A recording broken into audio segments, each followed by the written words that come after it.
That official transfer of power is taking place right now at the Prime Minister's residence. And in her outgoing speech, Elizabeth Borne praising Gabriel Attal.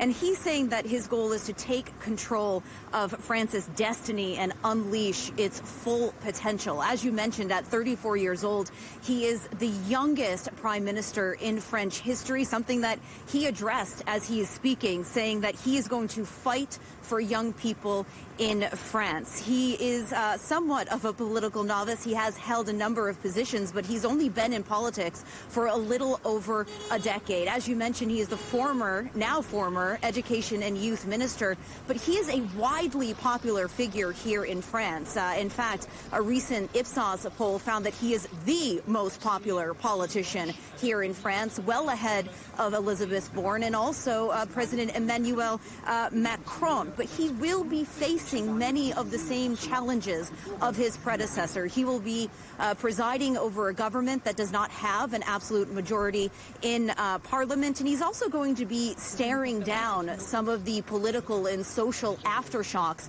of some recently passed, highly controversial new policies, including a new immigration law and pension reform. But he is known as a hard worker, someone who has a lot of political acumen, and he's going to need every ounce of both of those traits to navigate this tricky political scene. Tony, Macron sometimes looks embattled. He's faced a series of political crises since becoming president.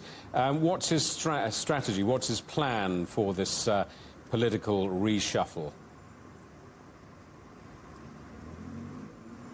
Well, you know, Elizabeth Borne had a very turbulent 20 months in her post. There was the pension reform that passed without a formal vote in Parliament that led to mass protests for weeks here in France. And then just last month, there was the immigration law that passed, again, highly controversial, and only passed because it had the backing and changes of the far-right party. Both of those policies have severely damaged and tarnished Macron's image and his party's image here in the country. So this appointment is all about injecting some fresh energy into his party as we approach European Parliament elections in June. And in a social media post after the announcement this afternoon, Macron said, "I know I can count on your energy and commitment to implement the rearmament and regeneration project I announced." And again, all of that energy is certainly needed as we stare down these elections coming up in June, because